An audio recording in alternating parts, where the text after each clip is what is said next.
Amigos de Cadena Sur, bienvenidos a Carpe Diem para estar siempre bien.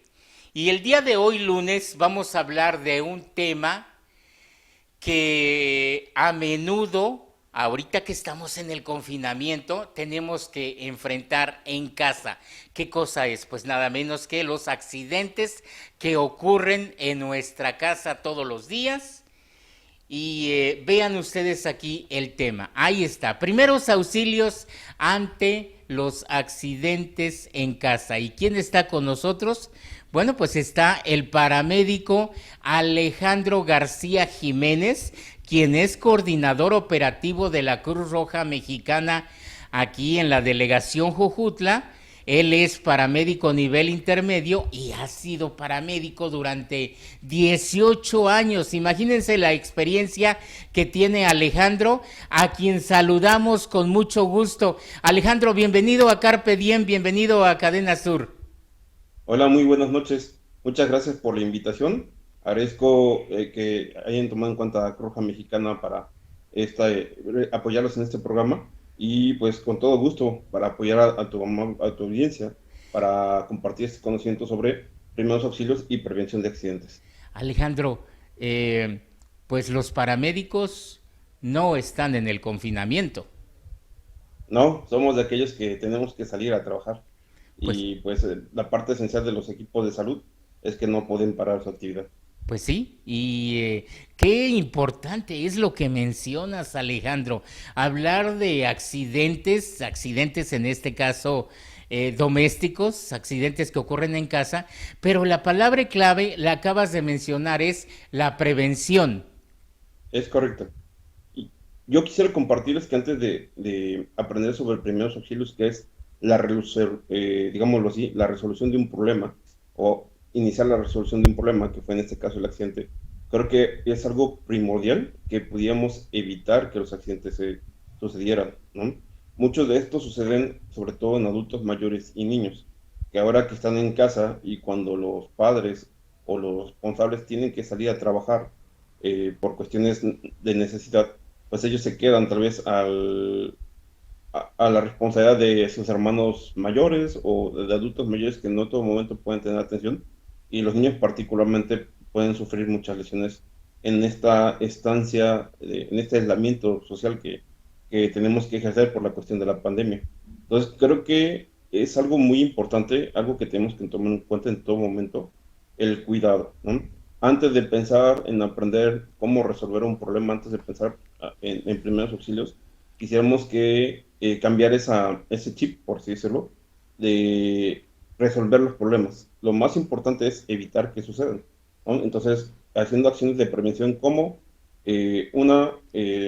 evitando quemaduras en los niños y en los adultos mayores, por ejemplo, los niños particularmente resultan con quemaduras por acciones como entrar a la cocina y ver qué hay en la estufa calentándose y pueden derramar sobre ellos los líquidos calientes, aceite, agua o algún otro alimento. Incluso también en estos días que da la curiosidad al máximo sobre los niños, pues pueden incendiar papeles, jugar con fósforos, de alguna otra forma y generar las quemaduras. Entonces, también ellos, particularmente los niños pequeños, los accidentes relacionados con ellos van en dos cuestiones. Una, quemaduras por electricidad, sobre todo cuando hay contactos demasiado bajos, pues ellos buscan siempre jugar con lo que tienen en la mano, ¿no? Y pueden meter partes metálicas a esos contactos, sufren una descarga eléctrica y o a través de la ingesta de sustancias que utilizamos normalmente para la limpieza. Pero el problema que muchos tenemos es que esas sustancias las solemos almacenar en contenedores que normalmente se asocian a bebidas dulces o bebidas que ellos indican como algo rico, ¿no? Digámoslo así, jugos, refrescos. Entonces ellos no reconocen de manera inicial o no saben diferenciar si es un jugo o si es agua o si es alguna otra situación. Entonces pueden beber estas soluciones y generar quemaduras de gravedad en sus vías respiratorias y su tracto digestivo y cuestiones que pueden llevar a complicaciones muy, muy severas, incluso la muerte. También es importante no perder de vista a nuestros adultos mayores, particularmente en ellos las caídas, que es el incidente más grave y más asociado al confinamiento o a la estancia en casa, porque las caídas en los adultos mayores suelen ser situaciones discapacitantes para el resto de la vida. Significado esto que van a depender de otra persona para poder desarrollar o para poder hacer muchas cosas.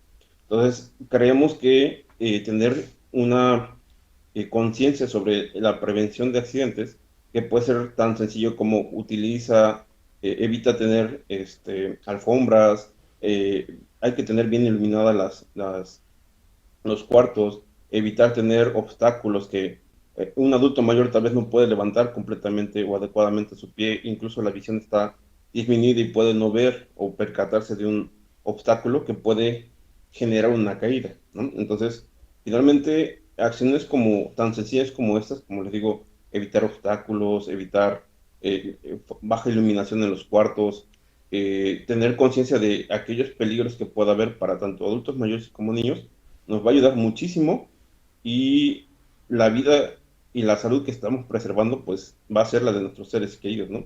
Pero yo creo que un trabajo muy importante de la Cruz es no solo enseñar primeros auxilios, sino hacer conciencia de la prevención de los accidentes. Muy bien. Nosotros en casa Sí. podemos dar una vuelta a la cocina, al cuarto, al baño y demás, y podemos identificar situaciones que pueden ser peligrosas. Muchas veces digamos, por cotidianidad, por haberlos visto siempre ahí, creemos y tenemos mirada en túnel tal vez, o una mirada no enfocada a los problemas. Y puede ser que está esa cuestión ahí, ese problema o ese riesgo ahí latente, pero como lo hemos visto tantas veces, ya se nos hace parte del escenario común, ¿no? Como un cuadro tal vez, pero puede haber tan común ser esto como dos cables pelados, ¿no? Que en vez de tener un contacto, un apagador ahí, tengo dos cables que junto. Eso puede generar un accidente, una descarga eléctrica que puede complicar la salud de un adulto mayor o de un niño. Entonces, finalmente son cuestiones que muchas veces nos acostumbramos, que hacemos cotidianas, pero son un riesgo latente para cualquiera de nosotros, Muy ¿no? bien. Entonces, hagamos una inspección en casa, veamos qué puede ser aquello que nos pueda generar un riesgo y cambiémoslo, ¿no? En la medida de nuestras posibilidades. Ok, Alejandro, entonces básicamente nos vamos a centrar en lo que son las caídas, las fracturas, las quemaduras, las Y heridas y las es hemorragias, ¿verdad? correcto. Es correcto. Sí, empezamos por las caídas. ¿Cuáles deben de ser los primeros auxilios ante una caída, Alejandro? Bien, ¿por qué las caídas? Decíamos en nuestra medición estadística, las caídas es el incidente más común dentro de los hogares y las caídas pueden generar tanto lesiones como fracturas y o heridas con su correspondiente hemorragia. Entonces, este ejemplo nos sirve para poder abordar los dos temas. De manera inicial, antes de querer actuar, debemos de conservar la calma, eso es esencial en todo momento, en todo incidente debemos de conservar la calma. De segunda manera, tenemos que tener contacto con el paciente y verificar si hay respuesta en él. ¿A qué me refiero? A hablarle con fuerza y de manera segura, preguntarle, ¿te encuentras bien? Si conocemos su nombre, podemos mencionarlo desde un principio, por ejemplo, que me estuvieran hablando a mí, Alejandro, ¿te encuentras bien? Y ver cómo reacciona. Podemos esperar dos tipos de reacciones. Una reacción normal, que responda así, estoy bien, me duele aquí, me duele allá, o de plano podemos esperar una reacción inadecuada, por ejemplo, que el paciente no nos responda o responda de manera este, anormal, ejemplo, diciendo cualquier cosa fuera de contexto. Por ejemplo, no, pues ve y trae el perro, cuando tal vez no tiene nada que ver con lo que tú le estás preguntando. Entonces, respuestas inadecuadas o respuestas no presentes son un mal dato para empezar. De siguiente momento, si la persona te responde, evita moverlo, debes de preguntarle cómo se siente, qué le duele y hacer una observación rápida en búsqueda de posibles lesiones. ¿Qué lesiones puede encontrar? Las que son muy visibles pueden ser hemorragias particularmente abundantes o deformidades fácilmente perceptibles. Por ejemplo, que observe una pierna o un brazo fuera del lugar o con giros impropios de la anatomía de las personas, ahí puedo sospechar que hay una lesión. Ante esta situación, antes de hacer cualquier otro movimiento, tengo que recurrir a llamar a los servicios de emergencia. Los servicios de emergencia en México podemos acudir al número 911 o 911, más fácilmente conocido, y solicitar el apoyo de una ambulancia. De igual manera, puedo dirigirme a los teléfonos locales de las comunidades a las que pertenecemos para que pueda tal vez ser más próximo el apoyo y no tarde tanto tiempo en triangularse el servicio. El siguiente punto que tenemos que hacer es reconocer cuál es la lesión presente. En el caso, si hay fracturas, lo más adecuado es no mover al paciente. ¿Por qué no debemos mover al paciente? Porque la mayoría de nosotros hará movimientos inadecuados por el nerviosismo, por la falta de experiencia, y puede ser que compliquemos la fractura. ¿De qué manera se puede complicar una fractura? Bueno, una fractura cerrada, que quiere decir que los huesos permanecen dentro del interior de la extremidad, por así decirlo, puede complicarse tan gravemente que se haga una fractura expuesta. ¿Qué es esto? Que el hueso salga a través de la piel y eso genera una complicación mayor porque hablamos de hemorragias, hablamos de infecciones, hablamos de otras situaciones que pudieran haberse controlado más fácilmente. Entonces, si la necesidad hay de moverlo, tenemos que hacerlo de manera adecuada. Para moverlo tengo que considerar que, uno, el lugar sea inseguro y dos, esté lejos del lugar donde pueda brindar un apoyo. Que de algún momento no haya un teléfono o sepa que no hay una ambulancia disponible, entonces en ese momento puedo considerar mover al paciente. Si no es así, si tengo con cercanía un servicio de emergencia o me han confirmado que va a llegar la ambulancia a atenderlo, no lo muevo para que ellos hagan el trabajo. Si es que, insisto, están estas dos condiciones en las que, uno, el lugar es inseguro y dos, hay no hay una atención médica cercana, puedo considerar moverlo. Si es así, eh, haremos un procedimiento que se llama inmovilización de fracturas. De manera general, nosotros en los servicios de emergencia utilizamos férulas prefabricadas. Algunas ya, vaya, esto diseñadas con tal fin, pero en los hogares podemos recurrir a poder hacer de manera improvisada este tipo de inmovilizaciones. Podemos utilizar materiales como cartón, algunas tablas que no tengan bordes Clavos. salientes, Ujú, clavos, ujú. ¿no? O que sean tabla en bruto, por así Sí, decirlo, sí, que sí, pueda sí, astillar al sí. paciente. También nos podemos apoyar con vendas y o con algún otro dispositivo como Ujú, un trapo o algún, ujú. incluso calcetas que podamos tener allí para Claro. poder fijar la férula hacia la estructura, Nada de hacia la extremidad administrar fracturada. medicamento para el dolor ni nada, Alejandro. No, lo correcto no es administrar medicamento, puesto que muchas veces, una, no sabemos de medicamentos en casa, Ujú, y dos, no un medicamento que use para una lesión o para un malestar me va a servir en ese momento. Es ujú, típico que lo hagamos. ujú, Mi vecina le sirvió, mi comadre le ayudó, ujú, y tómate esto, no. Debe ser indicado por un médico. A ujú, menos que si a través del 911 ujú, el médico en línea le dice, ¿puedo administrarle este medicamento? Sería viable administrar ese medicamento en ese ujú, momento. ujú. Por eso no se recomienda administrar medicamentos, Sí. salvo con la recomendación o indicación, más bien dicho, de un médico o del propio servicio de emergencias. Muy bien. Alejandro, pues todavía nos queda hablar de las heridas, de las quemaduras, de las hemorragias, pero nos has dicho que nos quieres hacer una demostración práctica ahí con algún compañero que tienes en la oficina ahorita. Entonces, mira, vamos a hacer una pausa, regresamos y ya nos hablas de esta demostración para que la gente de Cadena Sur sepa exactamente qué hacer y cómo hacerlo. ¿Te parece, Alejandro? Me parece excelente. Muy bien. Amigos de Cadena Sur, vamos a hacer una pausa y regresamos en breve.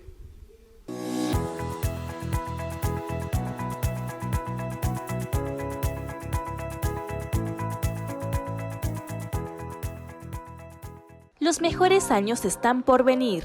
Ahora en Tlaquiltenango, residencia para las personas de la tercera edad, Príncipe de Paz. Un lugar tranquilo, seguro, con amplios espacios y todas las comodidades para hacer su estancia placentera. Contamos con 3 tipos de servicio: permanente, temporal o casa de día, atención médica y personal capacitado. Ubicada en la colonia Gabriel Tepepa de Tlaquiltenango. Informes al teléfono 734-120-9057. Casa de Descanso, Príncipe de Paz. Amigos de Cadena Sur, si tiene usted algún problema con la vista, no lo deje, atiéndase. Aquí en Jojutla está la óptica urbana, que está aquí en la calle Nicolás Bravo, 103, a cuadra y media de la Cabeza de Juárez. No deje que su problema avance, vaya con sus especialistas, el examen es totalmente gratis. Puede hacer una cita al 734-121-8549. Y esta semana sus especialistas estarán visitando los domicilios allá en Taxco Viejo y aquí en Morelos en Atlacholoaya. Y además, si usted dice que escuchó el anuncio aquí en Cadena Sur, le van a hacer un 25% de descuento en cualquier producto que usted necesite. Así es que no lo piense más. Llame a Óptica Urbana. Durante este tiempo, la CNPR ha gestionado para ti 2 cosechadoras que son propiedad de todas y todos los integrantes de la organización. Construimos una bodega para biofertilizante que producimos para ti. Construimos tinas de tratamiento térmico para tener la mejor semilla de caña. Amiga y amigo productor, la CNPR es para ti y tu familia, no para bien de otras organizaciones sin identidad. Somos transparentes, somos leales, somos CNPR, siempre trabajando por ti.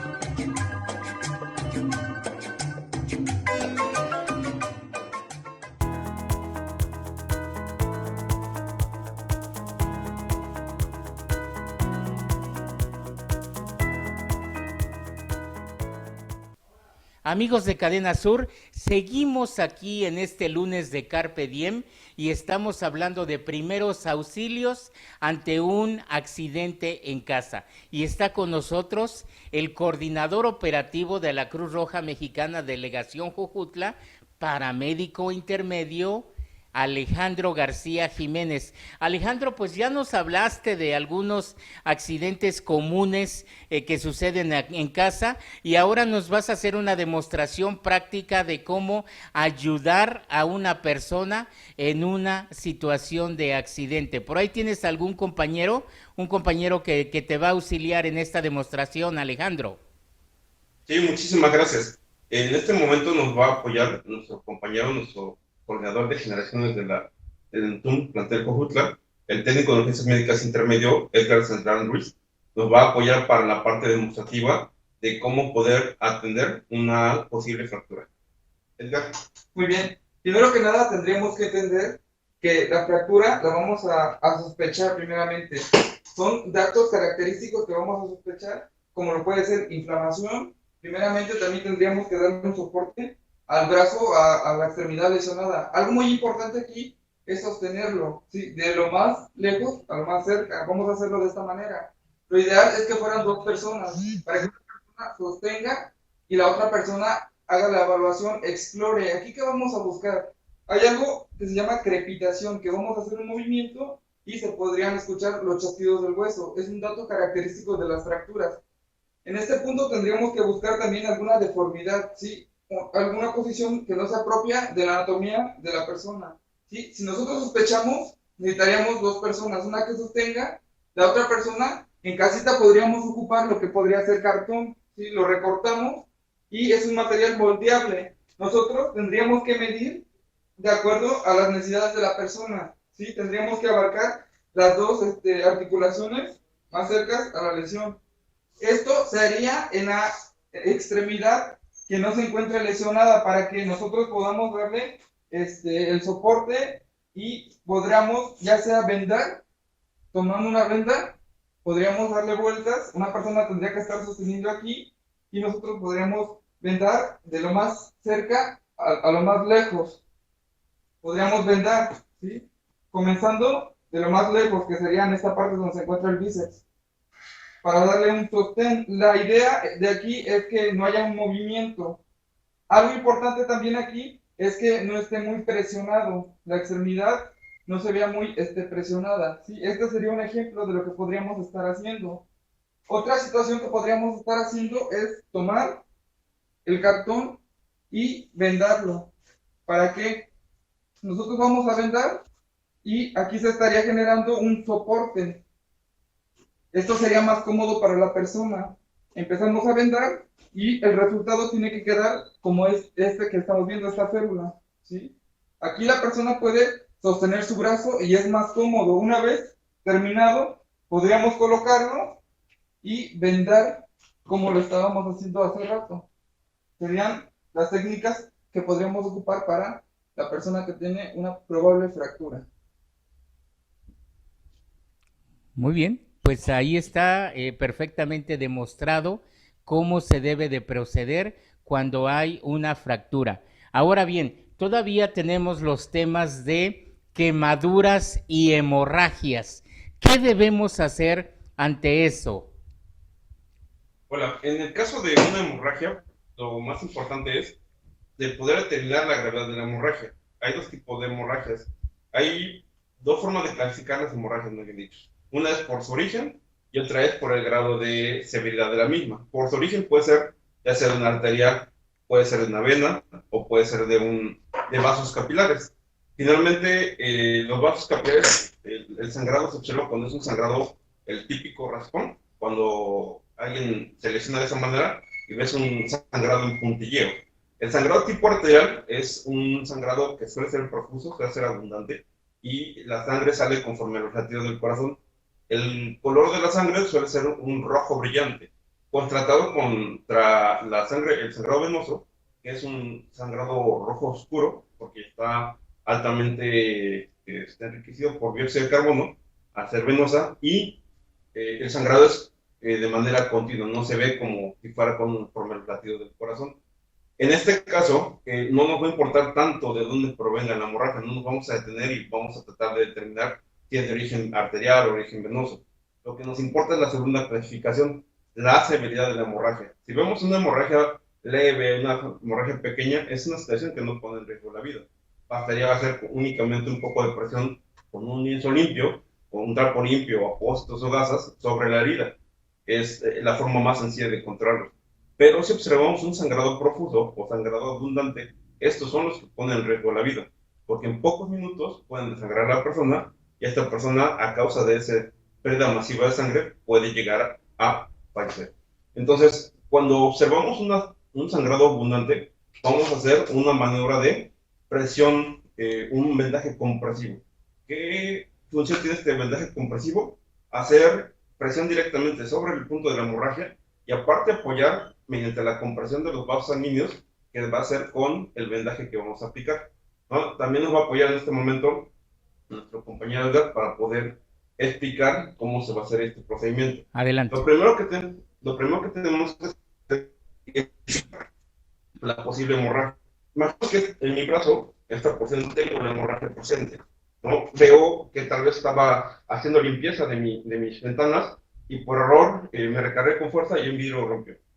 Tengo una herida profunda y lo que va a hacer es primero hacer un empacatamiento de la herida. ¿Qué quiere esto? Va a meter gasas, apóstolos dentro de la herida, presionando con fuerza. ¿Para qué? Para tratar de cohibir el punto de la hemorragia. Posteriormente, lo que él hará es colocar una venda de tal manera que normalmente nos enseñan o nos comentan que al colocar una venda no debe estar muy apretada, no debe de disminuir la circulación del paciente. En este caso es todo lo contrario, es lo que buscamos. La venda debe generar una presión suficiente para dos cosas. Uno, contenga la sangre que se vierte directamente de los vasos sanguíneos lesionados, y dos, comprima los vasos sanguíneos que se encuentran cercanos al punto de la hemorragia para que de esa manera disminuya la afluencia hacia el punto del sangrado y de esa manera podamos detener más rápidamente el sangrado que puede llegar a ser mortal, ¿no? Algo importante, ¿cuántas vueltas tengo que darle? No hay número de vueltas. ¿Hasta cuándo debo dejar de vendar? Hasta que lo logre cohibir o vea que la hemorragia se ha reducido.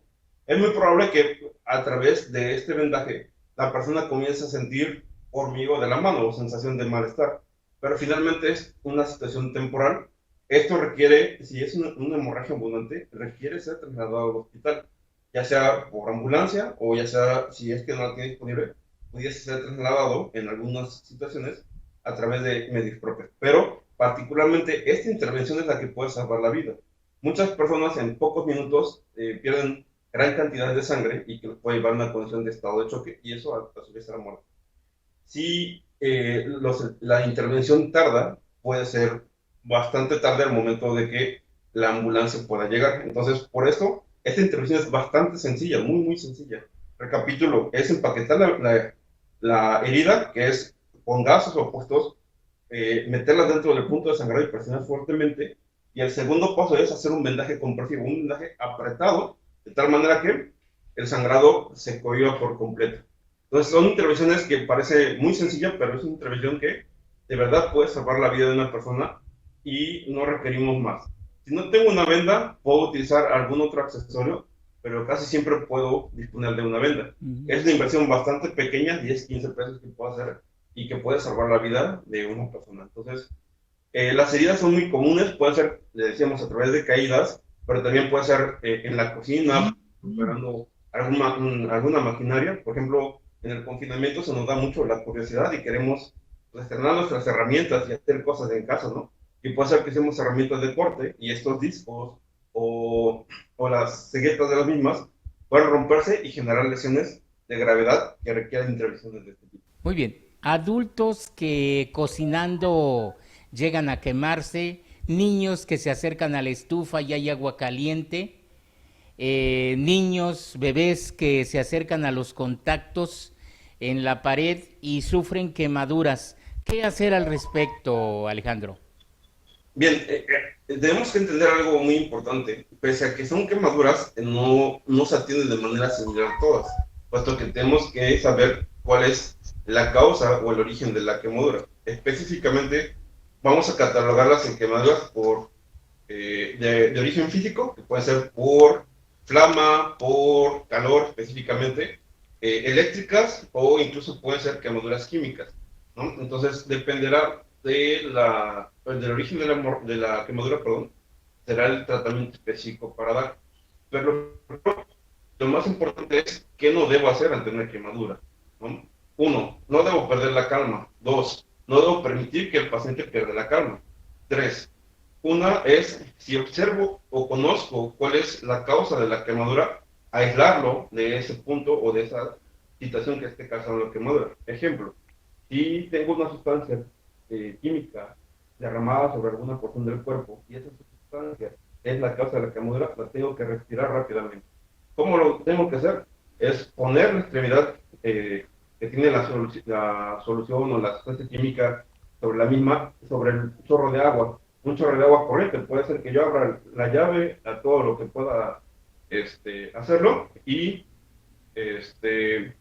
permitir que el agua barra la sustancia lo más rápido posible, para que, una, disminuya la posibilidad de reacciones y dos, generar cierto grado de confort. Algo también es importante, las quemaduras están clasificadas por profundidad. Hay quemaduras que llaman de primer grado, segundo grado y tercer grado.